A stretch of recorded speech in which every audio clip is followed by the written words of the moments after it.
Hello, everybody, and welcome back to another episode of Cruiseday Tuesday. So first of all, sorry it's been a little while. We've been crazy with the virtual event that's coming up and all of the other stuff that we're working on. But today I have a very good friend of mine that's joining us for a special episode. I'll let him introduce himself. It is none other than Jon Ingleton. Welcome to the show. Thanks, Toby. Good to be here. Yeah, tell us a bit about yourself. For those that don't know you. I'm Ingleton. I'm the executive editor of Cruise and Ferry Review, Cruise and Ferry Interiors, and Cruise and Ferry Itinerary Planning. There are cruise and ferry magazines at Tudor Roads. Yeah, delighted to be here with you, chatting. Sadly not in person, but yeah, let's have a lot of fun and some good questions. I love your wallpaper of all the books as well, by the way. That's pretty cool. That's just wallpaper. That's a wall covering. They're not real books. No, not really.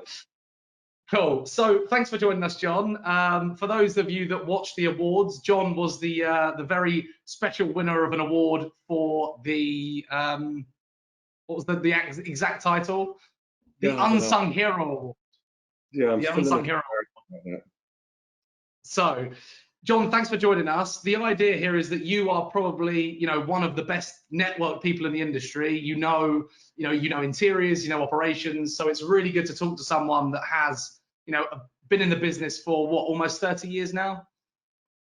Yeah, 29, let's say. Yeah. Cool. So first of all, then, the first question I want to ask you is, how did you get into the cruise industry? So in my early 20s, I worked for a little publisher of tanker, container, bulk shipping magazines, and that was brilliant. But I think I probably yearned for something a little less greasy. I think at a similar time, maybe a little after I joined, there was a fellow called Don. I can't remember his surname, but he won a couple of deals to publish a couple of cruise books, one for Seabourn Pride, which would have been in 1988, and one for Crystal Harmony, I guess that was a year later, 1989. And they were a lot of fun to work on. I guess a year later, I put together a plan for a cruise magazine, and eventually went for it, put it forward to the board. And I couldn't believe my luck. They went for it. Yeah, 6 months later, we had our first issue out, and I was celebrating with new friends at Sea Trade Cruise Global in Miami. So I guess that was 1991. My birth year. Wow. There you go. So then you have this magazine that's that's general cruise. So it's ports and destinations, it's operations, it really is all encompassing of cruise, right? Yeah. And then you moved into interiors. So how did you go from cruise to actually looking at a niche within the cruise industry? I don't know. I think it was probably a little bit of my own interests. So I was always interested in design, and I guess I quite fancied myself as an artist as a boy. Never quite meant it. but so the magazine always had really good interior design support from designers, suppliers, outfitters. Then at one point I went to interview Robert Tilberg at his home in Sweden, and I spent the weekend with him. And I think he probably convinced me then that the subject warranted its own publication. And then, I don't know, a few years later, maybe late 90s, we launched Cruise and Ferry Interiors with the support of all the big names at the time. So Robert, of course, John McNeese, Vittorio Garrone, Bjorn Storbratton, Howard Snowwise, Niall Ida, some really incredible characters. And was that the first time that happened? Like, so before, if you're an interior designer or a supplier, there was no interiors magazine. You couldn't advertise in a focused magazine like that. So not in cruise, no. I mean, Sea Trade Cruise Business Review was around, of course, and our magazine was around, and they had stories, reports, features on interior design, but there was nothing just for cruise interiors. And in fact, there was nothing at all for cruise interiors up until really just around the time that your show started. I think the show starting has prompted a lot of interest from publishers looking to cover the subject. And that's brilliant. The more we can talk about interior design, the better it is for everybody. Absolutely, yeah. So in those years then, so you've launched a cruise magazine, you branched out into interiors. what's changed within your business over those years in terms of how you would put together content, how you would do the job, to now everything is connected, remote working, MacBook design, all of that sort of stuff? How was it from the start? Oh, crikey. Well, for a start, we had no computers at the beginning and no internet. So to publish a magazine, we were cutting up bits of paper and sticking them down, and you had to get the columns in the magazine right, sending them off to typesetters. Then they'd come back from the typesetters, and we'd prove, make up pages, and then it'd go to the printer. You know, and you'd have to cut up words and place them onto the front cover. It was a very mechanical process, but computers obviously changed all of that, and then the internet's changed all of that again, and what's next? Artificial intelligence is going to change things all over again. So yeah. And would you say that through this pandemic, I mean, through everyone being at home and working remotely, is that something that's going to stay within your business? Have you got a more flexible sort of perspective of how business can be done in your industry? Well, we're pretty fortunate. I mean, we're involved in a number of different industries. So cruise and ferry, I guess, was my first love. That's what I did when I first came into publishing. But we've got a technology magazine, we've got a golf magazine, we publish human development books with the United Nations. So we cover a number of different industries, and they're not all struggling in the same way that cruise is. I mean, technology right now, particularly for collaborative software that we're using, is really enjoying good times. So yeah, I mean, it's tough in some industries, but others are thriving, sadly. Yeah, absolutely. Well, for them, but cruise. Yeah. So over the years then, Jon, you know, I've read all of the magazines that you've put out there since we've been in the industry, and I've since, you know, you have personally interviewed some of, or the top people in our sector. You know, the Richard Faines, the Donalds, everyone that you can possibly want to interview, you've interviewed them. Talk to me. Tell me what's some of the similar traits you see in these leaders? Crikey. I mean, the very early memories of meeting Ted Harrison and Joe Farkas and Mickey Harrison. I mean, obviously incredible leaders. And today, I mean, obviously Richard Faine, tops that list with now the most experienced CEO in the business. Arnold Donald, Frank Del Rio. They've all got charisma, bags and bags of charisma. And I think really, charisma is just a huge asset for any leader, particularly in this business, particularly in travel, in hospitality, in the vacation business. And they've got loads of it. And I think probably clarity of vision is another thing, recognizing where you need to go and how you're going to get there. Leaders also must have integrity, acknowledging their mistakes, giving credit to others where it's due, being honest. Every great leader only becomes so if they've got a great team behind them. So being able to spot, hire, and keep great people is a great skill. Passion. All of our leaders, those leaders that I've mentioned, every leader in this industry, they've got pure passion, and it's infectious. Particularly now when we're able to watch so many webinars of industry leaders talking. I mean, it's compelling viewing. It really is compelling viewing. And determination. I mean, none of our industry's leaders have taken their companies to where they are today without a steely determination. And every time they get knocked down, then they've got the determination to step right back up again and find solutions. And of course, we need those more than ever. Yeah, absolutely. So that's, you mentioned some of the key CEOs from the industry, from the cruise business.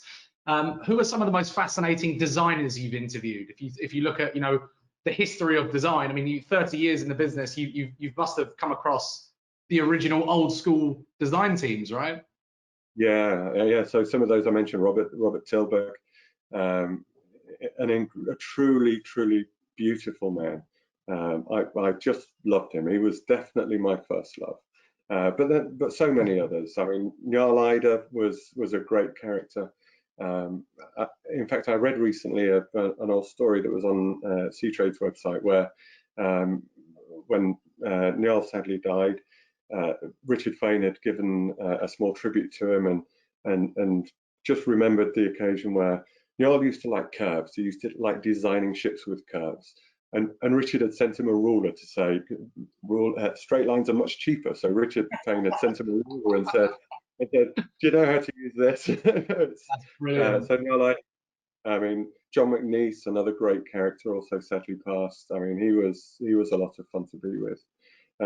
Yeah, Vittorio Garoni, Bjorn Storbrat, and he designed one of the very early front covers of Cruise and Ferry Interiors. So Yeah. I've always enjoyed his company and enjoyed meeting him again at your show last year. Yeah, so absolutely. yeah, And then now we're moving into the sort of, you've got these up and coming designers. I say up and coming, but you know, the new legends of design that are coming through the ranks. I mean, you must have interviewed a lot of these. You know, Andy Yule, for example, we spoke about earlier.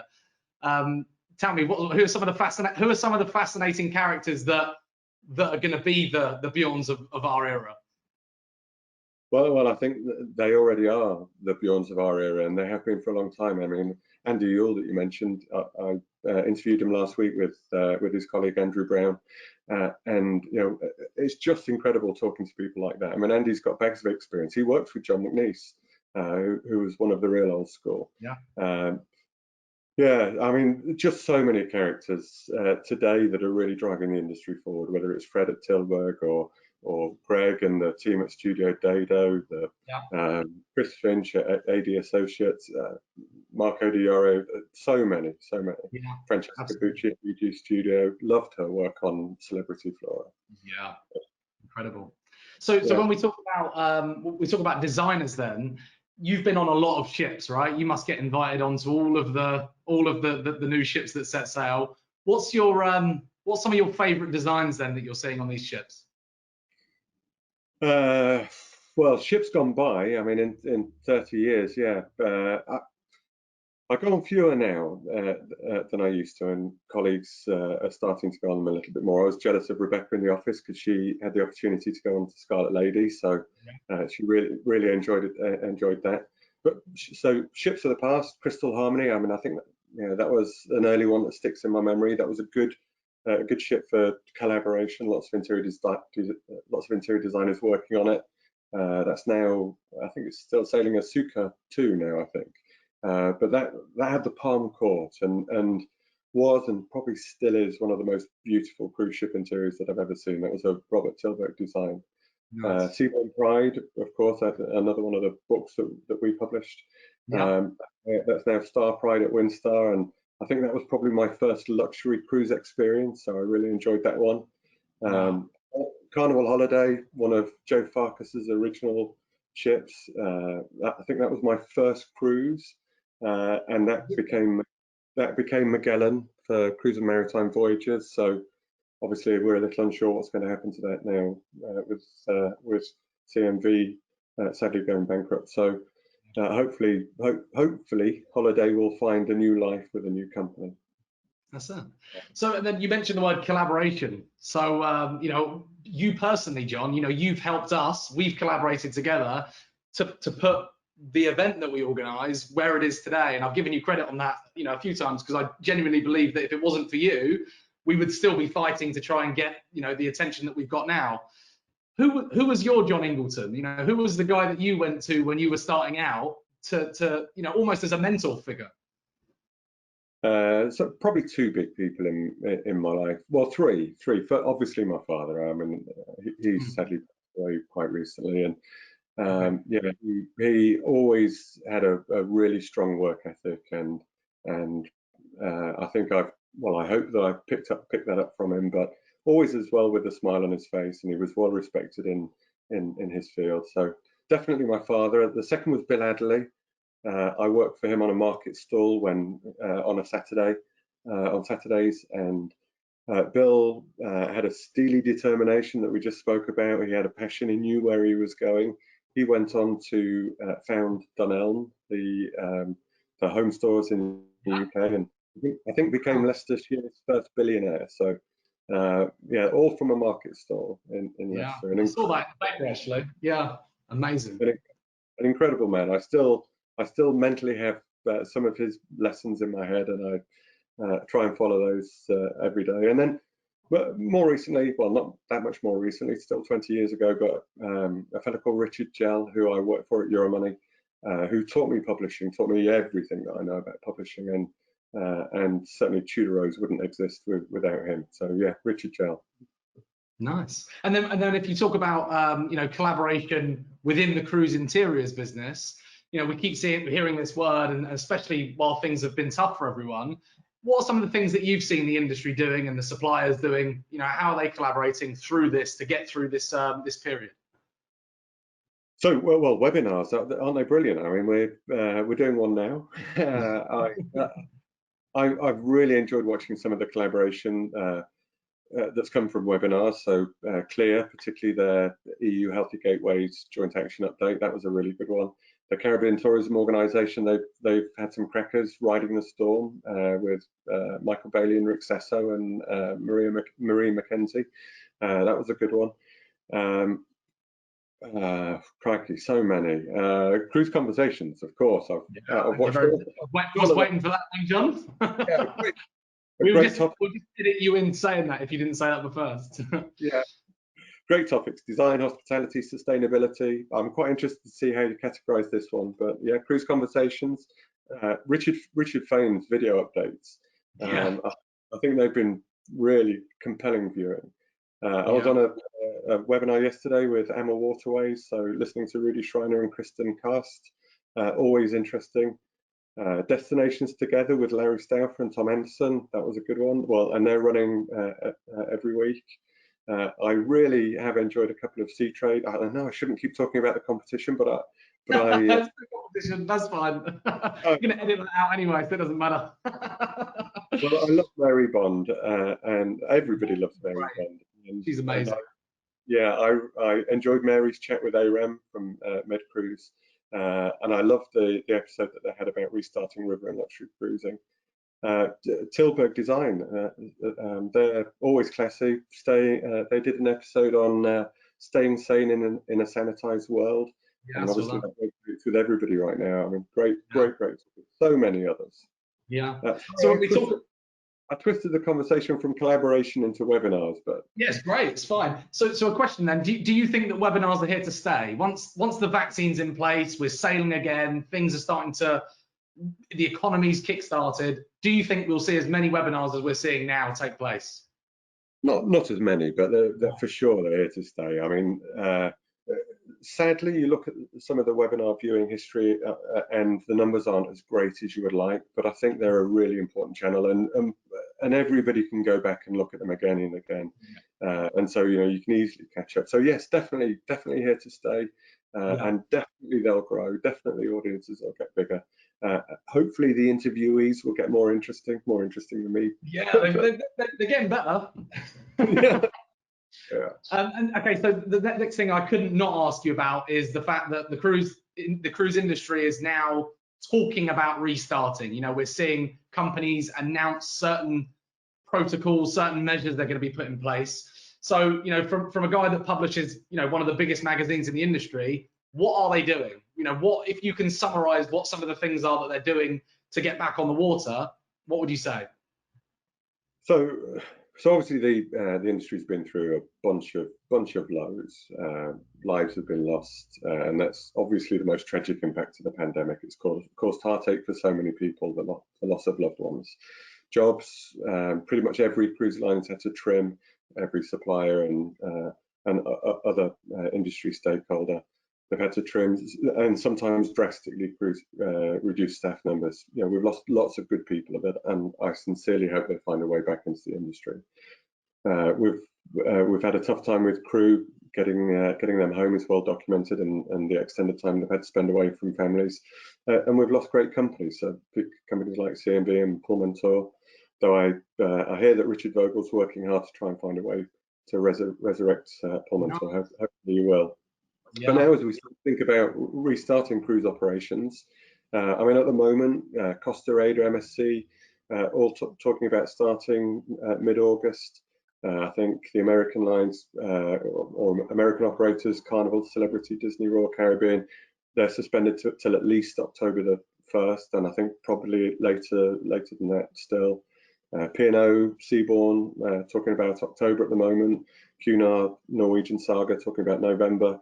Crystal already said not until 2021. Some have started and stopped again. Hertigrutin obviously has had problems, and Ponant and Seadream at the moment and TUI appear to be going okay. And I think the reviews that I've read from passengers coming off the ships have been pretty positive. So timing's critical. Starting too early is obviously going to damage the whole industry, particularly if we get repeats of the Hertigrutin problem.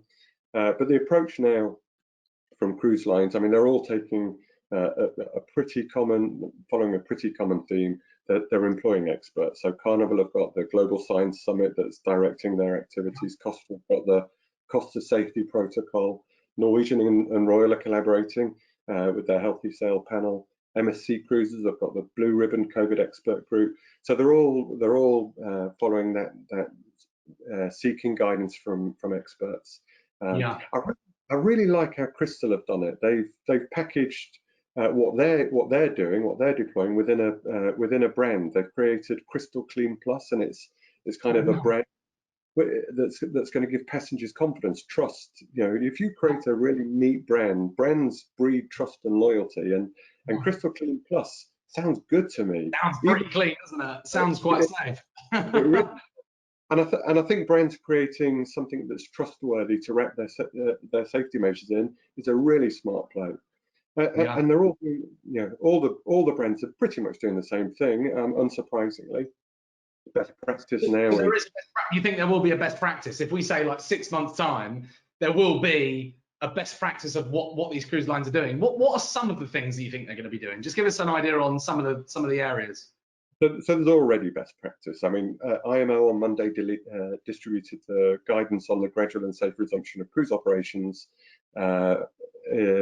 That was put together, developed by the European Maritime Safety Agency and the European Centre for Disease Prevention and Control.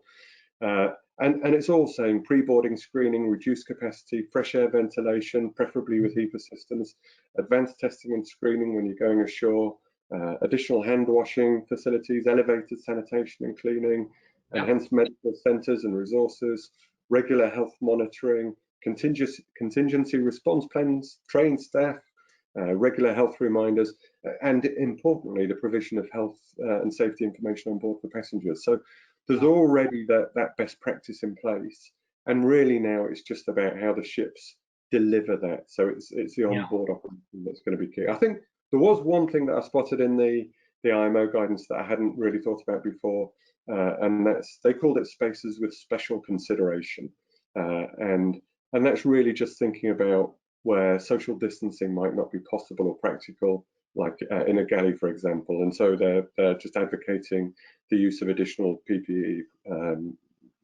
in those spaces. So rather than just the mask, then you'll wear, you know, perhaps full face screens and gloves and other things. So. And you know, it'd be rude for us not to circle this back to the interiors, because that's our audience. I mean, everyone's had a bit of a speculation on this. How do you think the interiors industry, as from a design point of view, is going to be impacted by the measures that you've just listed?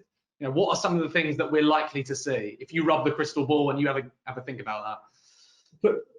So importantly, life on board a ship in the next month, 2 months, 6 months won't be too dissimilar from how we live our life at home and going to work, or if you go away for the weekend. So there'll be masks, there'll be social distancing, and there'll be hygiene to deal with. So those sort of social aspects will be exactly the same on board a cruise ship.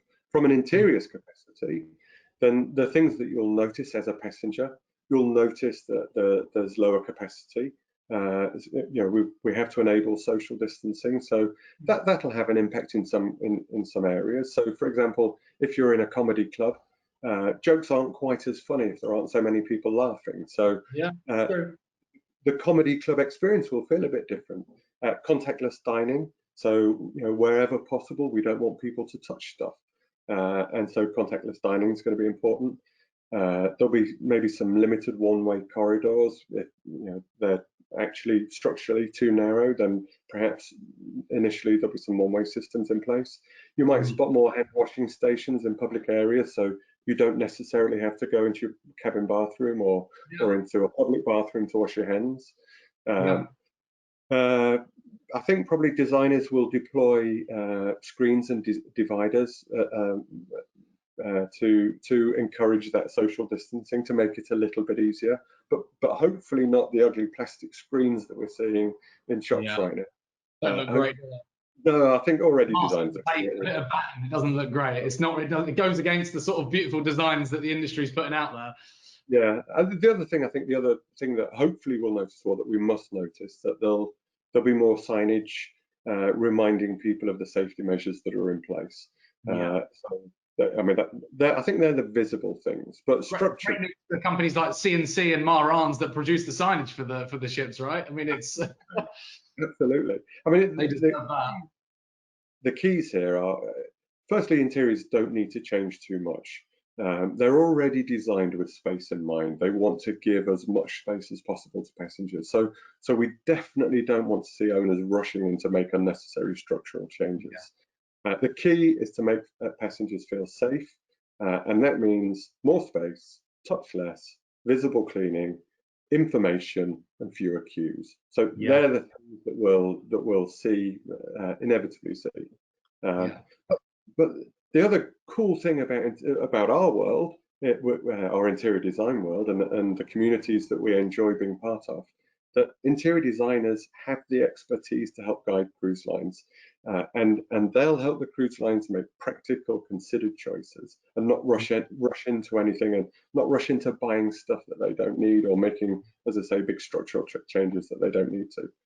And then, as I said before, it's the effectiveness of the onboard operation that'll really make it all work and make it fun for passengers. And that's one of the questions we'll finish up shortly. But one of the questions I wanted to ask you is, what department within the cruise industry is people looking to step up to the plate? I mean, if you had to pick a team that really can influence what it's going to be like in the next 6 months to a year, I mean, what team do you think has the most impact here? Yeah, good question. I think probably in the past, the cruise company departments worked in silos more than today. Nowadays, every team is engaged in everybody else's businesses. There's so many connections impacting one department to another. So many decisions need to be made jointly. So I think collaboration, as you alluded to earlier, collaboration is absolutely key. But it will all be won and lost. It'll all be won by the onboard teams, by the crew. And so I think if crew are well trained, and if they're delivering a great onboard experience for passengers, then we're onto a winner again. Cool. So as I mentioned earlier, you know, Jon, you're probably the best networked person in the industry. I would say so. I mean, you've definitely given us a lot of introductions. Can you just you must speak to a lot of suppliers that want to, you know, network within the industry and within the community that you just mentioned.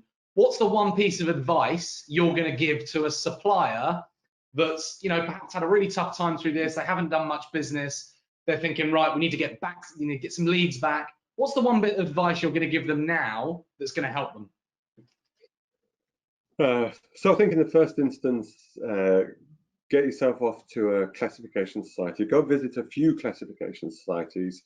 Make sure that your products pass all the tests. And classification societies are great for that helpful guidance. So get to Lloyd's Register, Detnos Veritas, Germanischer Lloyd, RENA, Bureau Veritas. Go and see those guys and talk to them about the state of your products, whether they're fit for purpose, and get all the certificates that you need. And then network. Absolutely, as you say, networking is key. No hard sell. It's, I've got this, I'm a good guy. If it's not quite right for you today, maybe it will be ready for you tomorrow. And then get yourself out to shows. And as soon as we're able to go to exhibitions, events again, then of course we're going to do so. And more important than anything else, read a good magazine. Which brings me on to my next point. Guys, this is the magazine. It's just landed on the desk. This is the magazine that you need to, this is purely for interiors. So for everyone that's in the industry that wants to break into this market, I highly recommend this magazine. While I'm on that subject, I just want to give a huge shout out to our very good friend Callie from Volume Creative for sending this beautiful piece of art, which is 5 of 100. There is a donation that goes to a good cause with this as well. So we'll drop the link in the comments below, so you guys can all take this out. So it's actually the front cover that they designed for the magazine. How cool is that? So that's going to be hung in the office, all nice and proud. And your number 5 is fantastic. I bought number 1. The charity is Thames 21, and they clean up the River Thames. So yeah, great charity. I bought number 21 and gave it to Shelley Palmer, who has put so much love into cruise and ferry interiors. I figured she needed a permanent reminder to make her smile. I mean, you're outdoing me. That's fine then. Well, I'm going to be giving this to Ben Perry for all of the work he does on cruise interiors as well. So, good job. Okay, just to finish up then, John, I've got a few questions for you.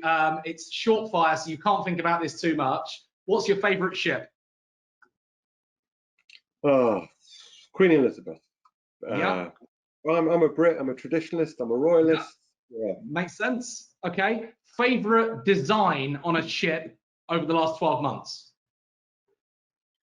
Over the last 12 months, do you know, this is a tricky one, but I really like the expedition stuff at the moment because I've not been on a true expedition ship. And so my favorite design is probably the most under-designed ship. And this isn't within the last 12 months either, but I love the Hondius. And I think if I'm going on an expedition ship, I want to go rugged. So yeah, I'll go with Sunstone ships at the moment. But yeah, so that's only so I don't have to show any bias to any. I was going to say that is such the easy way out, John. I'm not having that. Favorite shipyard to visit? I think there's a river cruise shipyard called Denbrian, and I really enjoy spending some time with Iona at Denbrian Shipyard. So that's just off the top of my head. Of course, it's easy to. Nice. And then finally, last question. So we're going to meet up soon. What's the next drink you're going to be ordering? What's your go-to drink that everyone can buy you at the next cruise ship interiors? Oh, pint of beer. Yeah, IPA maybe, or yeah, any IPA will do lovely. Very good. Okay, guys. John, thank you so much for talking to us today. Thank you guys at home for watching, and we'll see you next time for Cruiseday Tuesdays. Cheers, John. Cheers, Toby. Thank you.